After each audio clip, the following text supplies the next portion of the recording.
Authentique et humaine, elle parle avec franchise.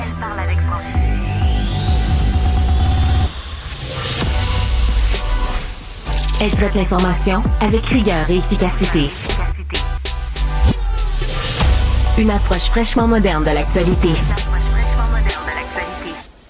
Isabelle Maréchal. Bonjour à tous, un très bon vendredi matin. Je vous rappelle que nous sommes le 6 décembre et que nous avons une bonne pensée, bien sûr, pour ces jeunes femmes pleines de vie qui ne demandaient justement qu'à en avoir une longue et fructueuse. Ces jeunes femmes, ces jeunes étudiantes de Polytechnique à Montréal qui ont été sauvagement assassinées il y a 35 ans, aujourd'hui, jour pour jour.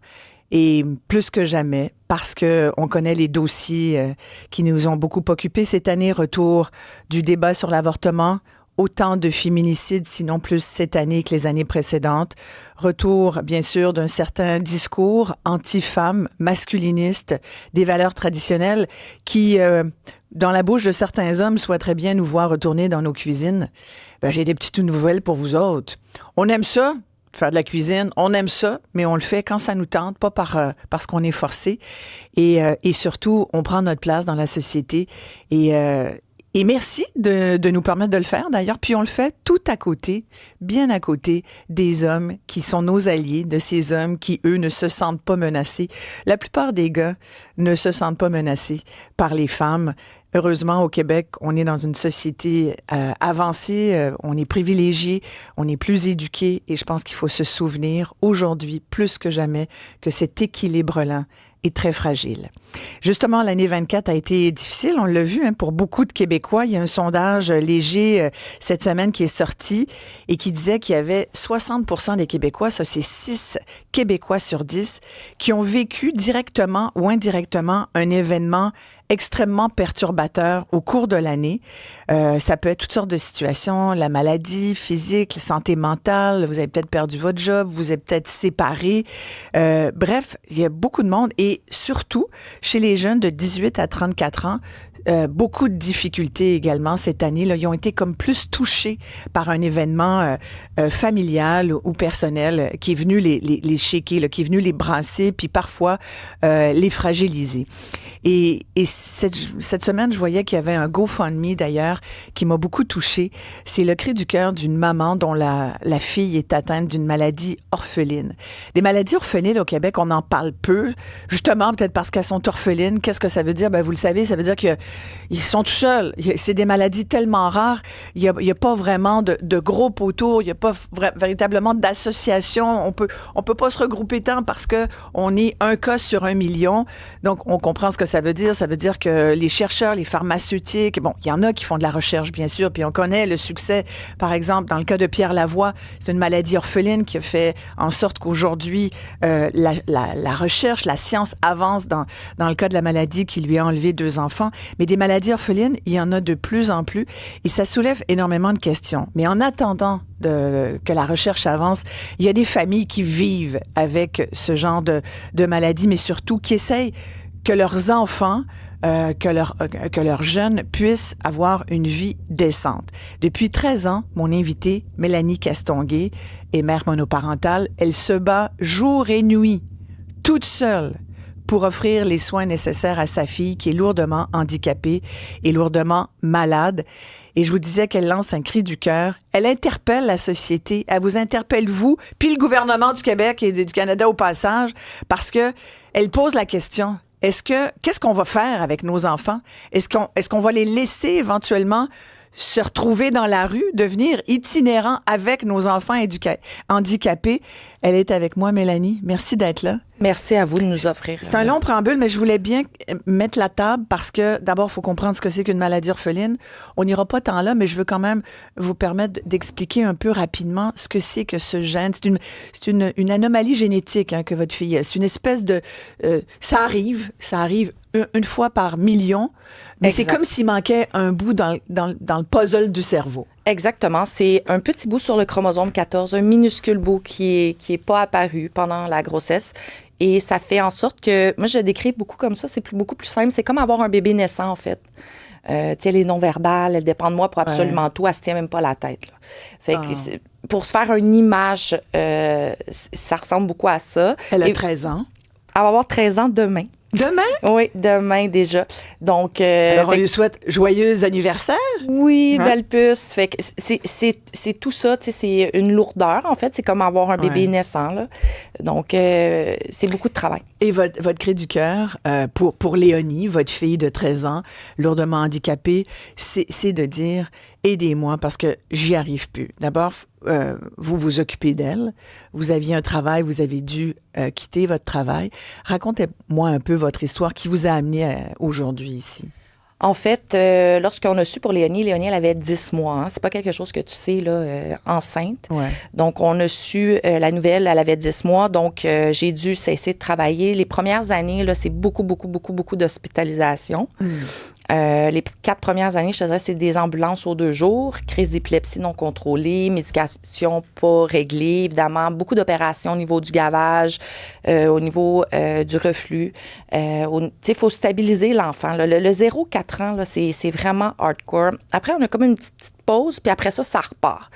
Ce qui se passe, c'est que, bon, il y a plusieurs années, moi, je me suis battue pour que les parents d'enfants lourdement handicapés aient une subvention qui s'appelle le SENS, qui est le soutien, un supplément pour les enfants nécessitant des soins exceptionnels. Parce qu'avant, on n'avait pas ça. Puis, bien, évidemment, la pandémie est arrivée. Le coût de la vie a extrêmement augmenté. Il n'y a rien qui a été indexé. Mais là, ce qui se passe en ce moment, moi, la raison pour laquelle j'ai lancé un cri du cœur, c'est que déjà, avant, on était à la scène. C'était déjà difficile. Et là, moi, j'ai eu la chance d'avoir beaucoup de gens derrière de moi qui m'ont permis d'acheter une maison basic, là. J'ai payé 229 000 il y a 9 ans. Ça me coûte moins cher qu'un logement présentement, tu sais. Puis, bon, j'avais l'aide sociale depuis 2 ans. Puis là, au mois de août, on m'a demandé, en fait, la revérification, des taxes municipales. Évidemment, c'est à la hausse. Ma maison, elle a pris trop de valeur. Donc, à partir de là, on m'a coupé. On m'a dit que j'avais plus le droit à l'aide sociale parce que la maison, elle avait pris trop de valeur. J'ai travaillé avec ma députée pour savoir s'il y avait une possibilité de faire quelque chose avec ça. C'est parce qu'en fait, l'aide sociale, Mélanie, pour qu'on comprenne, c'est que ce qu'ils vous disent un peu, là, je ne sais pas si vous le disent directement, vous me direz, mais dans le fond, c'est, vous êtes propriétaire, faudrait quasiment que vous vendiez votre maison pour pouvoir avoir de l'argent, des ressources, où ils estiment que vous êtes plus finalement, vous répondez pas aux critères des gens qui ont besoin de l'aide sociale, étant donné que vous avez une propriété, puis que votre propriété, elle a pris de la valeur. Exactement. Ouais. Puis, ils me l'ont dit directement. Ah oui, carrément. Vous allez devoir vendre.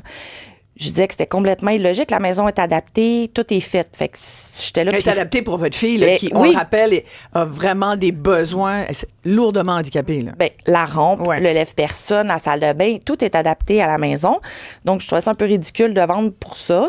Ce que j'ai expliqué aussi, c'est que faut savoir que comme parents d'enfants lourdement handicapés, on n'a pas le droit à aucune aide sociale spéciale.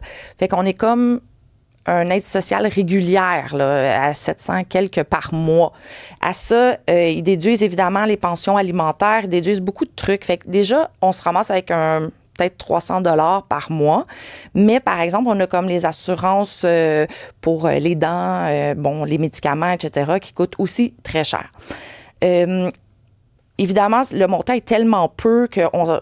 Écoute, j'ai demandé, je ne sais plus combien de fois, les médecins qui me suivent, qui suivent Léonie, etc., ils se demandaient pourquoi on n'avait pas le droit à l'aide sociale invalidité. Oui. En fait, ce qu'on nous répond, c'est que vu que c'est pas nous qui sommes lourdement handicapés... Que c'est votre enfant. Que c'est notre enfant, on peut aller travailler. Bon. Fait que là, je fais, OK, attends une minute. Fait que là, ce qu'on me dit, c'est que, fait que je suis en mesure d'aller travailler, mais qui va s'occuper de mon enfant pendant qu'elle est malade, elle est à l'hôpital, il y a des rendez-vous? C'est que ce qui se passe, c'est que comme parents d'enfants lourdement handicapés, on n'est pas fiable. Tu sais, moi, si ma fille elle avait été malade cette nuit, je serais pas venue ce matin. Ouais. Fait que c'est toujours du stress puis du stress. Après ça, évidemment, on arrive au point, là, on se fait couper en ce moment le chèque emploi-service qu'on risque de discuter plus tard.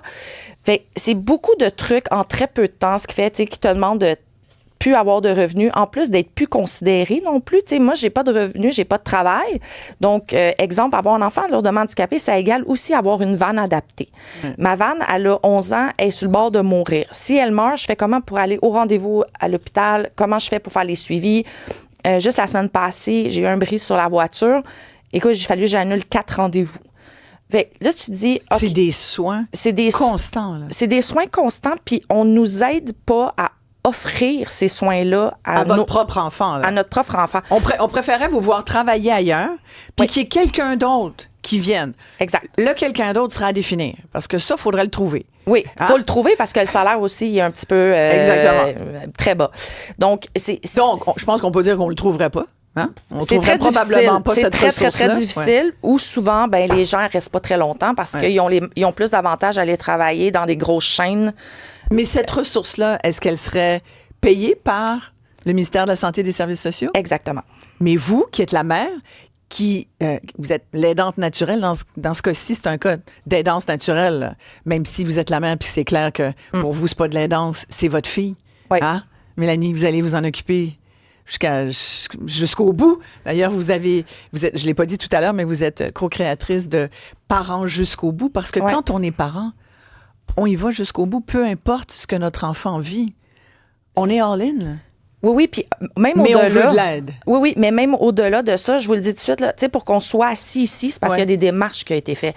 T'sais, on a contacté les députés, les ministères, etc., pour voir c'est quoi leur position. Et? Puis ils se déresponsabilisent totalement parce que sur papier, c'est bien cute. T'sais, quand ils nous disent « Ah, on demande à couper 5,1 milliards de dollars dans la santé au niveau des CIUS mais on leur a dit de ne pas couper dans les services. » Mais c'est utopique de dire ça. 1,5 milliard. 1,5. Oui, excuse-moi. 1,5 milliard. Oui, parfait. Exactement. Non, mais c'est pas grave, on se trompe. 1 milliard, 5 milliards. Rendu là, on n'est plus à scène près. Ouais. Mais exactement. Fait, je me dis à quel point c'est utopique de dire non, mais on a dit aux gestionnaires de ne pas couper dans les services. Mais je suis désolée, mais la première chose qu'ils font, c'est ça. Puis c'est tellement pas précis quand on regarde les recommandations. Ça laisse tellement d'improvisation. Mais vous, aviez-vous des services ces jours-ci là, qui ont été coupés? En fait, ils voulaient. Moi, je me suis un peu battue, mais c'est que partie remise. Ça va être au mois de mars. Moi, je vais être coupée, c'est sûr. Qu'est-ce qu'on risque de vous couper? En fait, on risque de me couper mon aide à domicile, en fait, qui fait partie du chèque emploi-service.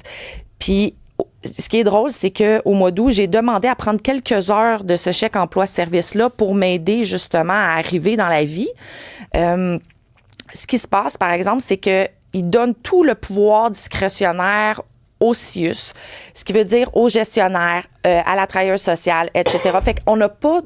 Fait quand ils disent non, mais vous pouvez engager qui vous souhaitez pour donner le soin à leur enfant, c'est totalement faux parce que après ça, ben la gestionnaire, si elle décide que c'est non, ben tu l'as pas, puis t'as rien à dire, c'est eux les spécialistes. On ne gère plus notre vie. C'est aussi simple que ça. On dépend d'absolument tout le monde et tout le monde, c'est très infantilisant. C'est comme si on n'a pas on ne nous donne pas la responsabilité de prendre des choix, puis quand on prend des choix, ils ne nous écoutent pas non plus.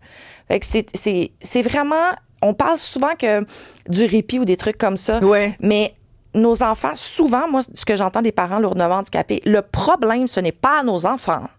Le problème, c'est autour, c'est lourd, c'est des batailles sans arrêt. Puis moi, comme mère monoparentale, si j'ai pas un minimum de revenus, si j'ai pas un minimum de pouvoir d'achat, entre guillemets, dans le sens où... parce que là, il faut changer de vanne adaptée. Fait que, comment je fais pour aller au concessionnaire? Il n'y a pas des programmes. Je veux dire, au Québec, on répète tout le temps qu'on... Puis c'est vrai, je pense qu'on se paye des programmes pour aider justement les gens qui sont dans le besoin, les familles démunies, les parents d'enfants lourdement handicapés. Je veux dire, moi, quand je paye mes impôts, puis les gens qui nous écoutent se disent un peu la même chose, mais au Québec, on accepte que tout le monde contribue là, pour aider son prochain. Là, puis, comprenez ce que je veux dire? C'est comme, alors là, Mais dans les faits, ça arrive pas tant. Là. C'est très minime. Exemple, meilleur exemple, la vanne adaptée. La vanne adaptée, en fait, il y a une partie. L'adaptation est payée par la RAMQ. Sauf qu'il faut que tu ailles une vanne neuve ou en bas de 50 000 kilos. OK, ça, c'est les critères. C'est les critères. Pour qu'elle soit adaptée, il faut qu'elle soit neuve ou en tout cas pas trop usagée. Là. Exactement. Puis ce qui est normal parce que ça coûte très cher faire adapter une minivan. Fait que je comprends l'espèce de barème. Sauf qu'avavec le hausse du coût de la vie, juste pour dire, la vanne que nous, on avait il y a 10 ans a coûté 30 000 $. En ce moment, c'est 60 000 $. Donc, comment moi, qui n'est pas considéré comme travailleur, va arriver au concessionnaire puis me dire « Hey, est-ce que tu veux m'endosser puis que je paye ça? De toute manière, j'aurais pas les moyens de payer une vanne à 400-500 pièces $ par mois. J'ai pas les moyens, plus les assurances, etc. Là, vous cherchez une vanne là, à adapter. Oh, je cherche une vanne, je cherche un revenu, je cherche de l'aide parce que en ce moment, moi, je reste... Pour vrai, en ce moment, là, j'ai jusqu'au mois de juin. Tu sais, je fais assez mes calculs puis tout ça pour toffer jusqu'à juin chez moi. Après ça, je suis dans la rue. Faut que je vende la maison. Puis même avec le surplus, disons, que je vais faire avec la maison, je vais avoir un temps X pour rester avec un toit. Mais là, il faut que je trouve un appartement adapté. Ce qui est rare. Déjà en ce moment que les appartements sont rares. Là, il faut que je trouve que tout soit adapté. Puis ça va être temporaire. Parce qu'éventuellement, je n'aurai pas plus de sous qui rentrent, là. Si ça ne bouge pas au niveau du gouvernement. Ce qui veut dire que moi, je vais me ramasser dans la rue avec ma fille. Parce qu'en ce moment, dans les ressources intermédiaires, si je voudrais placer ma fille, disons, là, il n'y a pas de place. Non, il y a de la place nulle part. Tu sais, les personnes qui travaillent avec nos enfants, les spécialistes, la pédiatre, en tout cas, nous, on est suivis au Children, mais je sais qu'à Sainte-Justine aussi, ça discute là-dessus.